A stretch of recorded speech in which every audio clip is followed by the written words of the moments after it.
लाशिगण एक महान ओर्ष से प्रणव के महत्व और इसकी पूजा कैसे की जाए इस बारे में पूछते हैं।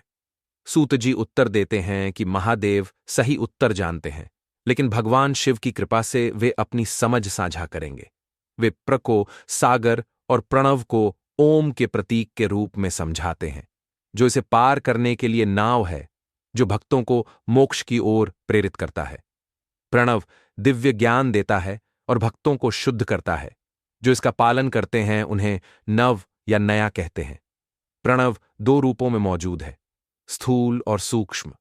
सूक्ष्म रूप ओम प्रणव के सार का प्रतिनिधित्व करता है, जबकि 5 अक्षरों वाला मंत्र ओम नमः शिवाय स्थूल प्रणव का प्रतिनिधित्व करता है।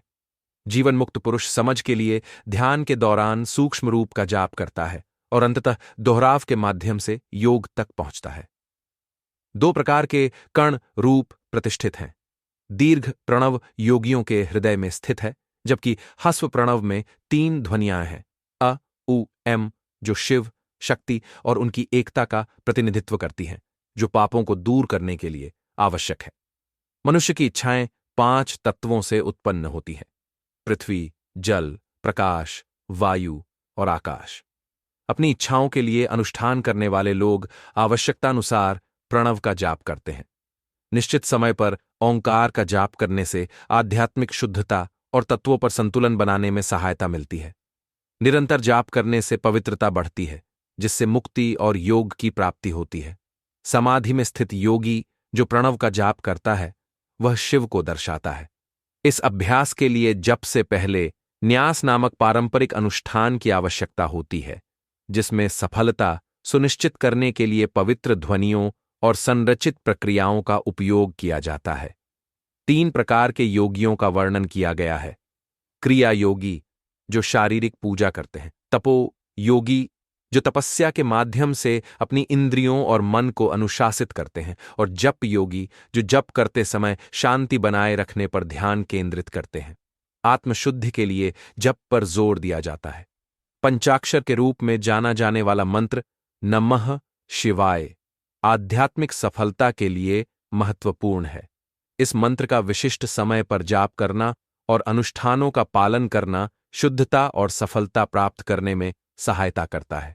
साधकों को मंत्रोच्चार के दौरान भगवान शिव का ध्यान करने और समय समय पर निश्चित संख्या में मंत्रों का जाप करने की सलाह दी जाती है, दिशा निर्देशों का सख्ती से पालन करते हुए। अपना जप पूरा करने के बाद शिव के विभिन्न पहलुओं का प्रतिनिधित्व करने वाले ब्राह्मणों को प्रसाद चढ़ाया जाता है। उसके बाद भक्ति की अभिव्यक्ति के रूप में पारंपरिक अनुष्ठान और ब्राह्मणों का आतिथ्य किया जाता है। इससे पर्याप्त आध्यात्मिक पुरस्कार और परिवर्तन होता है। यदि कोई जप करते समय मर जाता है, तो वह एक नए जीवन में अपने आध्यात्मिक मार्ग को जारी रखता है। निरंतर जप करने से अस्तित्व की उन्नत अवस्थाएं प्राप्त होती हैं और अंततः ब्रह्मा के साथ पुनर्मिलन होता है। पाठ में अभ्यास के परिणामों को सृजन, दिव्य अनुभवों और जन्म और ज्ञान के चक्रों से जोड़ने वाले एक विशाल आध्यात्मिक परिदृश्य को दर्शाया गया है। कहा जाता है कि अदार भुवन क्षमालोक से ऊपर है, जो शुचिलोक तक फैला हुआ है, जहां रुद्रदेव कैलाश से प्राणियों का नाश करते हैं। शुचिलोक के ऊपर 56 भुवन हैं, जो अहिंसा लोक तक फैले हुए हैं। कैलाश अहिंसा द्वारा शासित एक सुंदर शहर है, जहां महेश्वर निवास करते हैं और प्राणियों को अदृश्य बनाते हैं। अहिंसा की इस दुनिया से परे कालचक्र है, जो कालातीत क्षेत्र की ओर ले जाता है, जहां शिव, जिन्हें कालचक्रेश्वर के नाम से जाना जाता है, महिष धर्म के माध्यम से एक हो जाते हैं। असत्य, अशुद्धता, हिंसा और क्रूरता की अवधारणाएं इच्छा से संबंधित हैं। नास्तिक रूप और नकारात्मक शब्द महामाह का प्रतीक हैं, जो संसार के विघटन को संदर्भित करते हैं। कर्म नीचे अनुभव किए जाते हैं, जबकि ज्ञान ऊपर पाया जाता है। मां शब्द लक्ष्मी से संबंधित है, जो कर्म, कर्म माया और ज्ञान, ज्ञान माया के अनुभव से जुड़ा है। नीचे अस्थायी सुख और अंतिम विघटन है, जबकि ऊपर शाश्वत आनंद और स्वतंत्रता है।